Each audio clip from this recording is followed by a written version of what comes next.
All right. Welcome to Tommy Knows Best Sports Podcast. Tonight, I have a guest, and my guest is Kevin Maggiore from Felger, Mass. He answers the phones, and he takes my calls all the time. And I'm one of the best callers, right, Kevin? Yeah, you are, Tommy. You Oh, are yeah. you're Oh, one of the yeah. best to call in.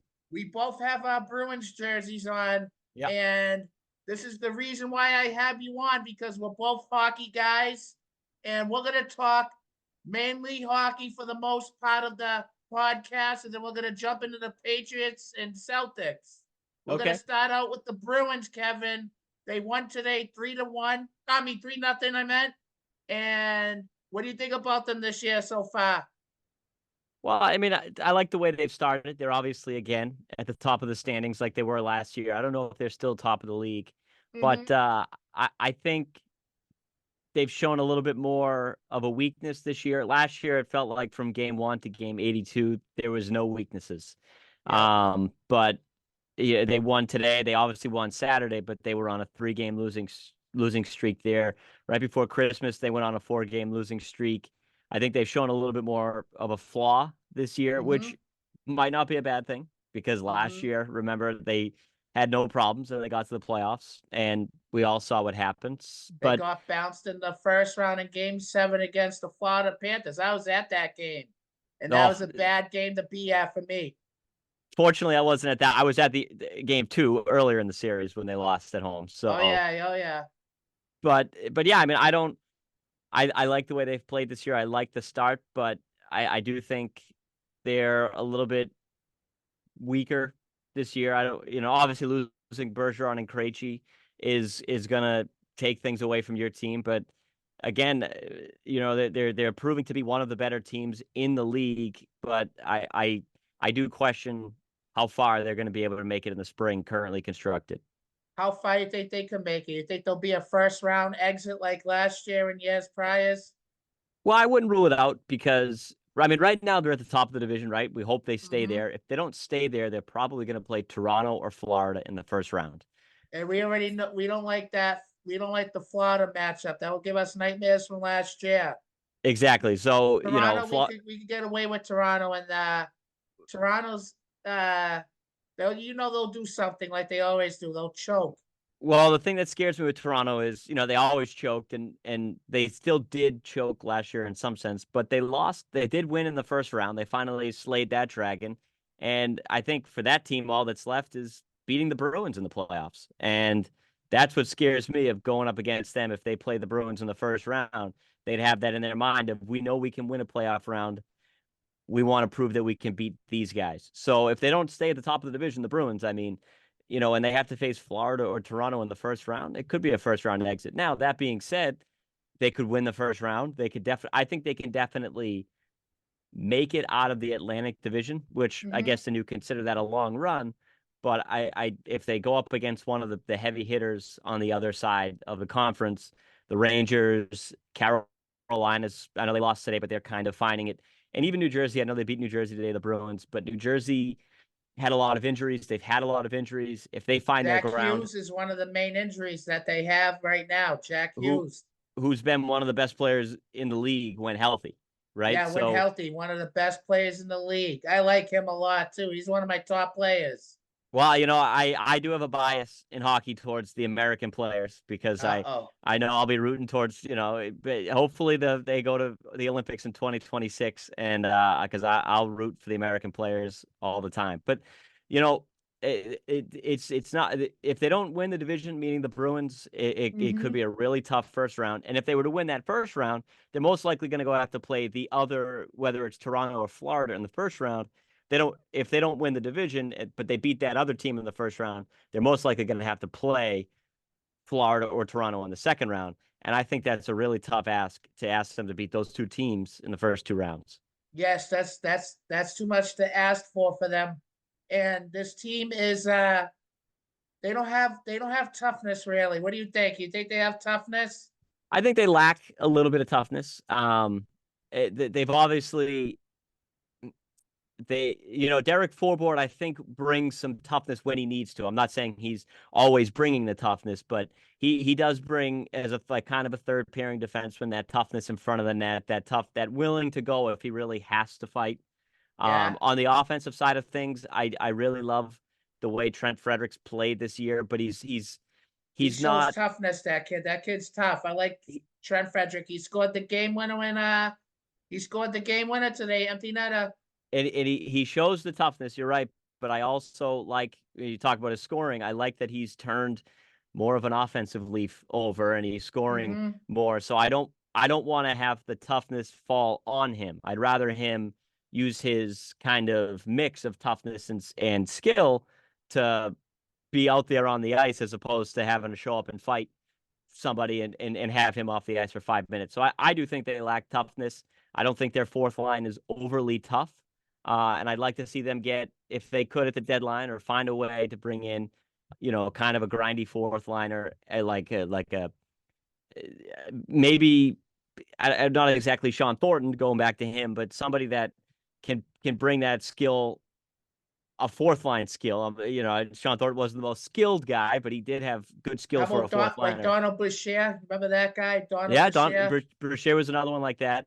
But He was a so tough. somebody, He was a tough guy. He was a tough son of a bitch. exactly. So somebody tough for that fourth line, but also a tougher third pairing defenseman as well. I think they do need a little bit of toughness. I don't think they're the toughest team around at the moment.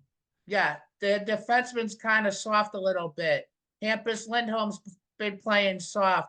He plays like a pussy sometimes. Well, I mean, he's got a little bit of that European in him. The That European guys tend to European. be a little more skill Yeah. than toughness, and so he plays with the more skill side. I'd like to see him throw the body a little bit more. There's a couple times where he kind of tries to poke check somebody in the corner, where it's like, why don't you hit him? But Yes. he does have that more of a European style of playing defense. But yeah, I'd like to see him be a little bit tougher, especially for his size. Yes. And what do you think about Matt Grizzly? Because he gets targeted when it comes to the playoffs, and he has that tendency of getting concussed and going to the into the concussion protocols every year almost. Seems like I you almost know every year. I truthfully, and this is no knock on him, but I do hope that come playoff time, I like uh, him. He's my boy. I like the way he plays, but come playoff time, I hope he has if he's in the lineup, a smaller role, Mm-hmm. because like you mentioned, people, they target him. Playoff hockey's different. He is a very good pairing with McAvoy. Him and McAvoy play well together, but come playoff time, McAvoy's got to be on that first pairing. He has to play the top line of the He opposing team. does. And I'm not so sure Grizzly can deal with that 20 minutes a night. So No. if he's playing on the third pairing, I'm not against that, but I do think he needs to be lowered in the lineup a little bit because of his lack of size. You mentioned they target him. They love to target him because he's a smaller guy. Grizzly's big attribute throughout his career has been being able to break the puck out of the zone, Yep. and he's still good at that. But He is good when at that. when you play Florida and Matt Kachuk and Sam Bennett are coming at him every single shift, Like full he's going to get speed. hit. Every Exact full single speed. shift is full speed. Those He two will get especially. hit. Chuck is one of the best players in the league. He proved it last year. Yep. Those two, they love to they Kachuk and Bennett, the two I mentioned there, they are guys that love the playoff vibe, and they're Mm-hmm. going to hit anytime they get a chance. And if Grizzlies out doing that 7 games and 20 minutes a night, I'm not so sure he holds up. No, he won't hold up. He's short, and like I said, he gets physical. He'll get hit a lot by those guys. Those guys will target him. Hmm. They like to target him. He needs to put on maybe a little more muscle, then he'll be all right. But what do you think about the goalie situation with Swayman and Omar? Why are they holding on to two goalies right now? Two of the best goalies. Why are they holding on to both of them? Well, I think that's always been kind of their um MO. Not kind of in the past. You go back to when they won the cup. The year, let's go back to the year they lost to Philadelphia, where they blew the series lead in 2010. Tim They had two, Thomas and Tuukka Rask. Tim Thomas and Tuukka Rask. So they had Thomas and Rask for 3 years. And then Thomas left, and it was Rask and Hudobin that short year, and that was a good duo. But then after that, they kind of went into they went to about a three. I think it was a 3-year stretch where it was Tuukka Rask and if I'm not, I don't know if I have them in the exact order, How but it about was Manny Jonas Gus. Fernandez? Didn't we have a Well, Manny Fernandez? Fernandez was before Rask. He was he Yes. was he was Thomas and Fernandez. That was 2 years, but then Rask had a 3-year stretch where he was with not really reliable backups. And that's Mm-hmm. when they missed the playoffs. His numbers started to go down a little bit. And then they brought Hudobin back. They had a couple good years with Hudobin. Then they brought in Mm-hmm. Halak. And now it's been these goalies since. So Mm-hmm. their MO recently has been having two good goalies. And especially on the offensive side this year, where, again, like I mentioned, they don't have Bergeron and Krejci. You know, Nope. they don't have as much offensive talent as a whole. So they rely on that goaltending. They rely on their defense and goaltending. So that's why they're keeping the two goalies. I don't like the idea of rotating them come playoff time. I hope You they don't like the find. road. So who do you think who do you want to see? I want Swayman to be the starter throughout the whole playoffs. You start him. He's younger, and that's the way to go. He should be the number one in the playoffs. He's earning that number one priority right now. And I agree with you, Tommy. Like right now, it's Swayman. Swayman has been from the beginning to end. He has at least beginning to end, beginning to this point of the season. He's been the better of the two goalies. And again, that's not a knock on Linus Olmark. Swayman's been consistently better. And come playoff time, if he's still playing better, I hope they take him and I hope they ride with him because he's been the better of the goalies. He is the future goalie of this team. At least I think he is the future goalie of this team. So if they're gonna, I don't, if they're getting to the playoffs and they're gonna choose a guy, right now it's Swayman. There's Yeah, no right way now about it's it. Swayman. 100% it's Uh, Swayman in the playoffs. But I don't hate the rotation in the regular season. No, Yeah, I don't. no, Uh, I don't like the way they started every other game this mm-hmm. year. But if you get to a point where it's 2-2 or 3-1, that whatever the rotation is, I'm fine in the regular season. But come playoff time, there needs to be one guy and one guy only, unless the other one gets hurt or sick or whatever. Yes. And what's the difference between Jim Montgomery and Bruce Cassidy, their coaching style? That's a good question. Because there a lot of the people when you go back to Cassidy being fired, it was Jake DeBrusk. Maybe had a He's soft, and I don't like the Brusque. We're gonna touch on him right after this. but you think about the guys that Jake DeBrusk kind of, he obviously struggled under Montgomery. Excuse me, under Cassidy, and he had a great Mm-hmm. year last year under Montgomery. Brandon Carlo. Another name, I don't think it was ever thrown around that he had a problem with Cassidy, but I mentioned him a little bit earlier, and he's had a really good season and a half so far under Montgomery is Trent Frederick. Frederick has really turned into a terrific forward, middle six forward for this team. So Yes, I he give credit has. I give credit to Montgomery in helping develop some of the younger guys like DeBrusk, like Frederick. Carlo recently, his game had slipped, but at the start of the year, Carlo was probably the best defenseman on the Bruins consistently. He was having great nights. And so I think that's a little bit where Montgomery is a little different from Cassidy as I don't know, he's helping some of these younger players grow. Yes. Um, but at the same time, he's also benched Poitras a lot this year. He's benched Lohrei a lot this year. So there are similarities of him with Cassidy and even Julian of a young guy makes a mistake and late in the game, he's not going to play. But Montgomery also seems like more of a player's coach. Cassidy was never afraid to call players out. Mm-hmm. Montgomery has made comments in some sense of calling players out, but Yes. he also seems a little bit more of a player's coach, a little bit more of allowing the players to be themselves out there. And I think the guys like that a little bit more as opposed to what Cassidy was maybe towards the end of his time in Yep. Boston calling, certain guys out. Yes. And what do you think they're lacking at what do you think they're lacking at right now? We hit on toughness. I think they need a little bit of toughness. I also think they're Center. lacking they definitely need or a center or a scorer. I do think that they could get away with Zaka, Coyle, Mm-hmm. and Geeky down the middle in the playoffs. I don't know. I like Geeky. He's good. He's growing on me. I didn't like him Oh at the yeah. start, but he's in when he's been given the more time, when he's been given more ice time. He's played really good. So a center, absolutely. But if they can't get a center, I'd like to see them find another top six, or a middle six scorer that to add some goal scoring depth. David Pasternak's always going to put up points, right? Mm-hmm. Brad Marchand's always going to put up points. If they can add somebody to the group of DeBrusque and James Van Riemsdyk and Frederick and Geeky, that certainly helps. So I definitely think they need toughness, which maybe you find that toughness on the back end as like a bottom three defenseman, and Mm-hmm. then a middle six forward or a center, one of those two. I think that's what they're missing right now to really kind of complete or make themselves a little bit more of a contender. That's absolutely right. And we want to see this team be a contender. But last year they should have they went all in, and then they choked in the playoffs in the first round in game 7, like I said. Yeah, and That's and and when I they should have won it. Last year and I was the year. I think last year was the showing of you don't have to completely go all in at the trade deadline and No, acquire you don't every have to go single all in. need.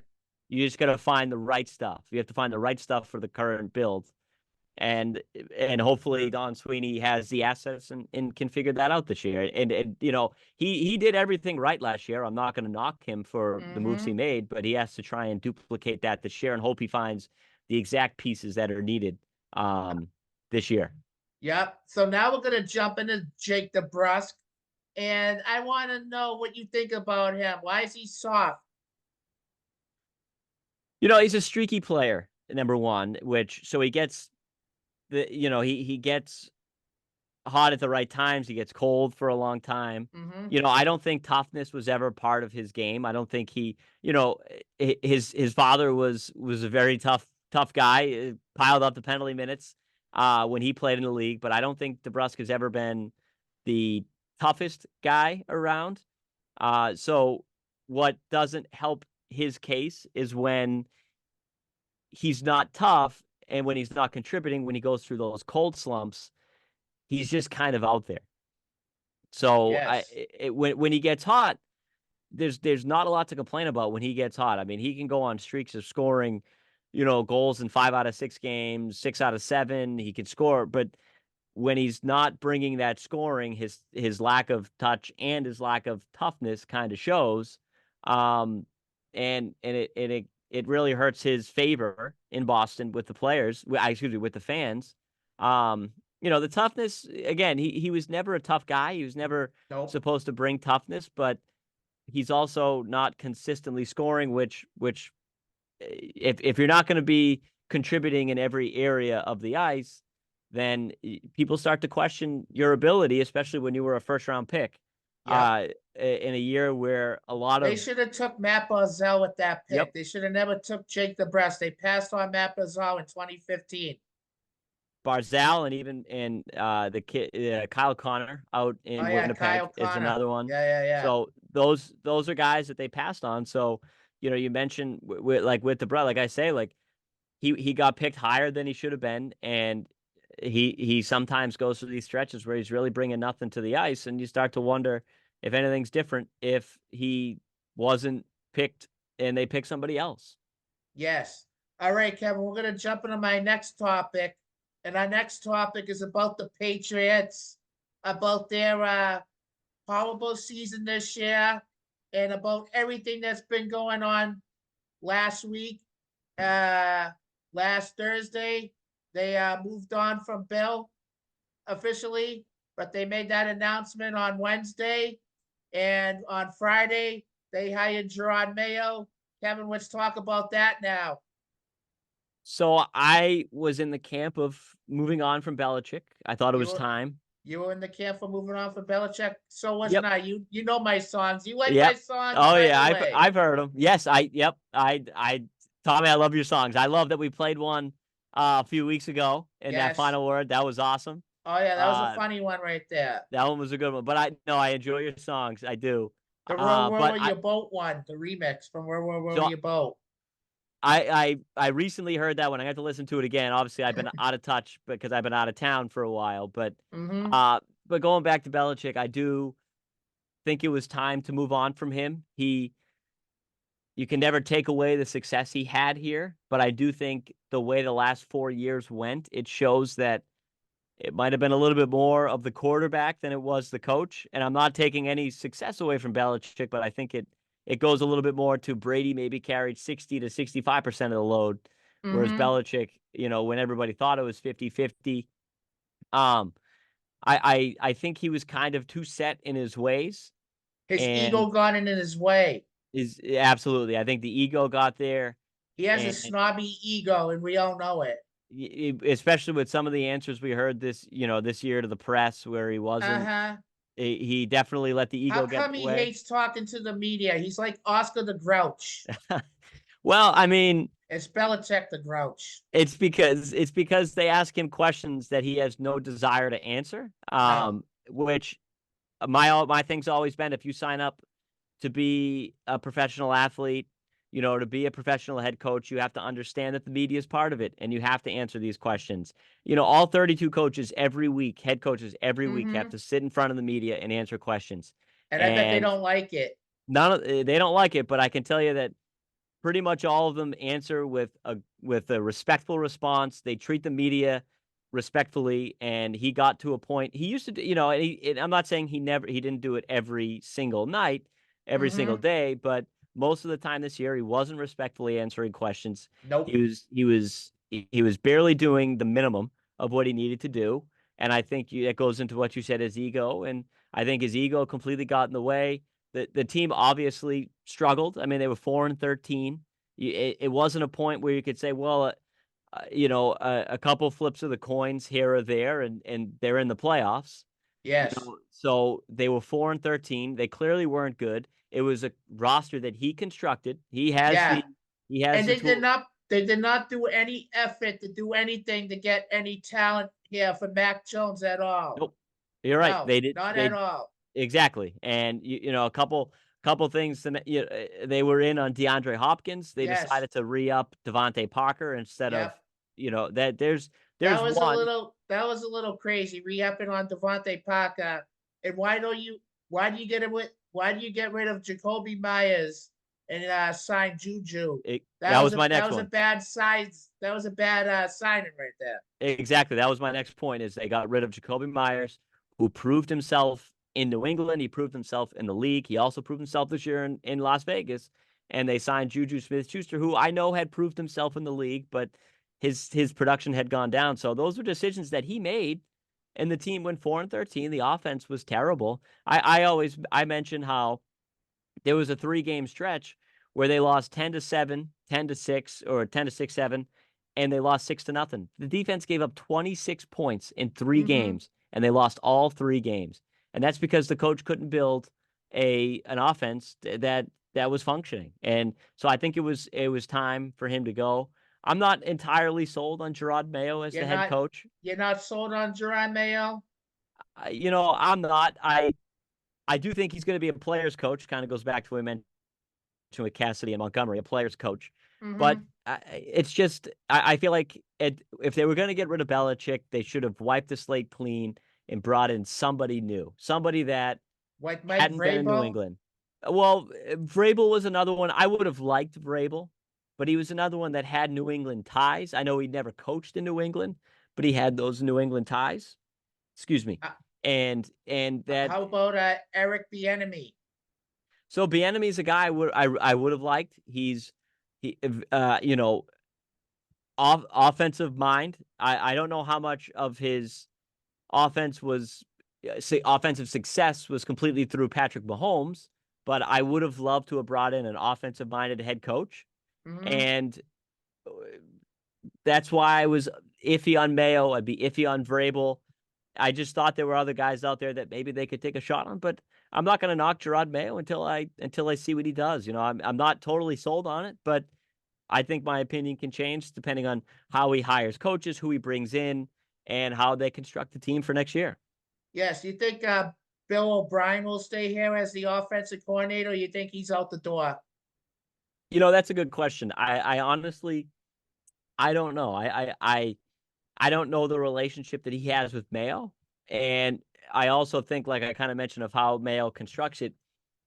if Mayo wants to construct the offense in a certain way that maybe doesn't fit the offensive game plan that Bill O'Brien has, Mm-hmm. then I could see them getting rid of him because they're going to want to bring in their own guy that Cliff constructs the offense. Kingsbury. What do you think Yeah, about Cliff Kingsbury? Kingsbury would be definitely an interesting option.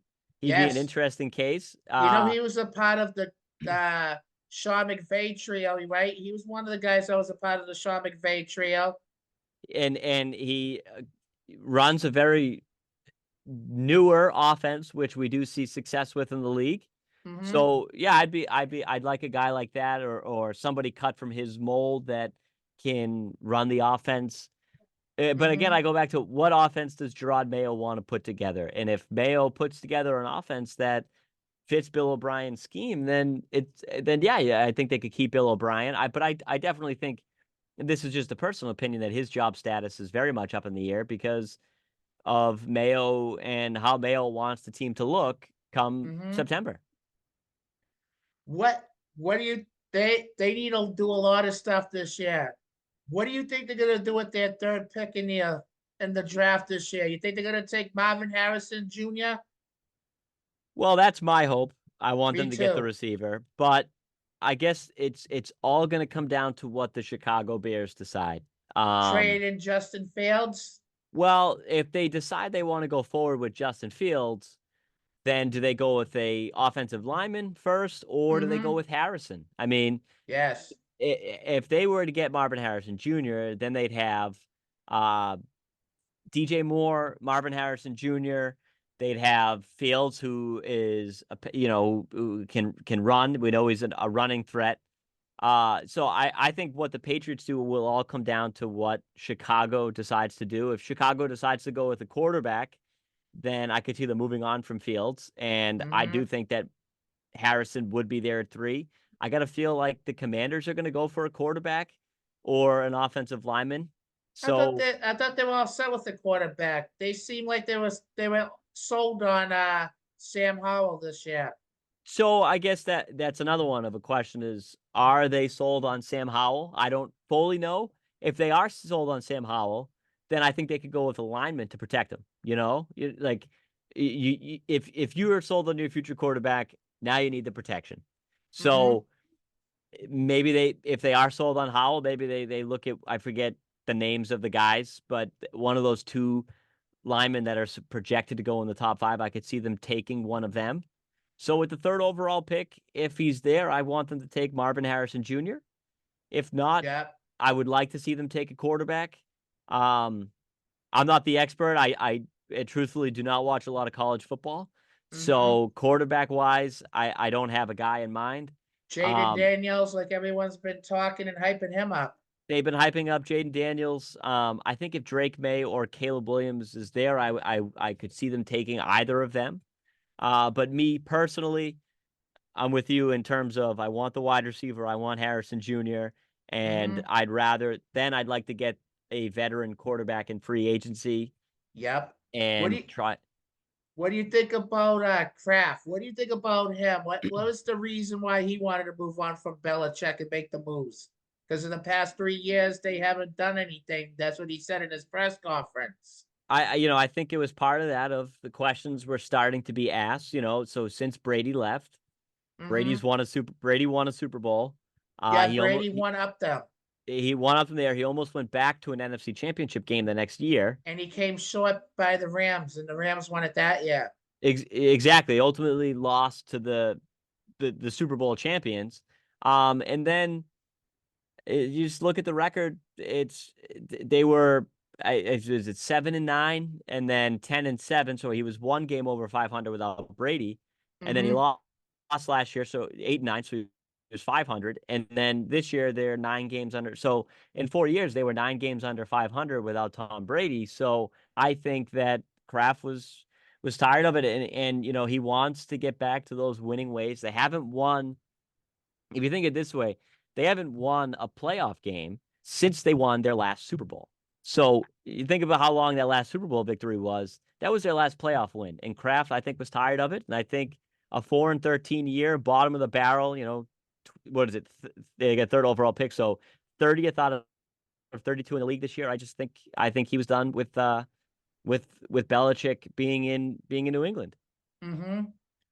And what that I think that was the right move. And now that we just saw Dallas lose yesterday, really bad against Green Bay, do you think Belichick might go there? I mean, I certainly think he's an option, but everybody, I feel like a lot of the national media today was questioning whether Belichick and Jerry Jones can get along, and whether if Jerry Jones would give Belichick what Belichick is probably looking for in terms of handling the personnel, handling basically putting the roster together. So, do I think he could end up in Dallas? Yeah, I think that'd be a great spot for him. I think it'd be a great spot for the team, but I, I I'm not totally sold on the fact that he's No. going to end up in Dallas. People like to mention Atlanta. That's the name that's been brought up a How lot. about the So Chargers? the Chargers would be another interesting option. I did see something that they interviewed John Harbaugh today, Ah, so they could be going down the Harbaugh route. But okay. but the Chargers is another one that's. But I go to the owner again. Does the owner of the Chargers want to give Belichick the again complete control? It's another great spot for him. There's a good young quarterback where maybe there's an offensive coordinator in place over there that Belichick can allow to do what he's got to do with the offense, and he can take care of the defense. But the Chargers would be another great spot. But I don't know. I mean, this again. And I have no informed opinions. I just watch all the sports stuff, and people tend to lean towards Mm-hmm. Atlanta. So maybe Atlanta becomes a spot that he goes to. Yep. How about we touch on the Celtics, and then I'll end this podcast asking you a few questions, funny questions. Okay, But absolutely. what do you think about the Celtics this year, Kevin? My thing with the Celtics all year has been if they are healthy Yeah. and they if they're healthy come playoff time and they stay healthy through the playoffs, Mm-hmm. they should absolutely walk to an NBA title, or at least they should walk to the NBA Finals. Yes. They Denver. We're gonna get a really good game on Friday night. Denver is in town. I believe Denver. I know Ooh, they're playing Denver. I don't know if it's home or away, but they're playing Denver on Friday night. I for the some Denver reason forget. Nuggets. So you play Joker, and Joker is really good, Yep. and I like Joker. So that's my thing. Like, I don't think there's anybody in the Eastern Conference that holds a candle to the Celtics. I know the Celtics. I know they kind of got blown away by Milwaukee last week. The Celtics were on the second night of a back-to-back. They had to Mm-hmm. travel. They played a big game the night before against Minnesota, who right now is the best record in the West. I don't think that's set up at all good for the Celtics. So no team in the Eastern Conference holds a candle to the ability that this Boston Celtics team has. Yes. And So Jason they should definitely and go on. Jason Tatum is playing on a MVP level, MVP caliber. Yep. And you think Jalen Brown would still worries you about the turnovers? Do you think he cleaned up his turnovers? That's again when we get to the playoffs, we'll have to See, wait and see. yeah, we have to But wait and see. he's the highest paid player in the league, so Oh I yeah, hope we figured out those turnovers. But no, I yes. mean they're living up to the expectations so far this year. I think they're close to halfway through the season now. They've definitely lived up to what they were expected to be, and now it's can they put it all together in the playoffs? And I do like that their third option in the playoffs now is Kristaps Porzingis as Mm-hmm. opposed to somebody like Marcus Smart. Mm-hmm. And I really think they're constructed to win the championship this year. I think Brad Stevens has put the right pieces around Tatum and Brown, and to me, like if somebody gets hurt and they don't make the finals, I understand. But to me, there should be NBA final games in the TD Garden this year because there is no team Mm-hmm. right now in the Eastern Conference, and I think even the league, there is no team better than the Boston Celtics. Yes. Now, Kevin, we're gonna get ready to end this podcast, and I'm gonna ask you a few questions. One of the questions is, I see a bunch of jerseys behind you. You have a nice jersey collection. That's like how many jerseys are there right now? How many jerseys you have? So hockey wise, I have 115. You have And there's 115 hockey. hockey jerseys. Yep. And then you can kind of also see we got some baseball, basketball. kind of mixed in there. Um, I've lost count on that. It's probably around like 135 or so in total between five sports that I So have jerseys for. 115 hockey jerseys. Yep, So altogether 135 jerseys you have. probably around that. Yep, I remember I was watching Felger and Maz. When was it? Like a month or so ago, a couple months ago.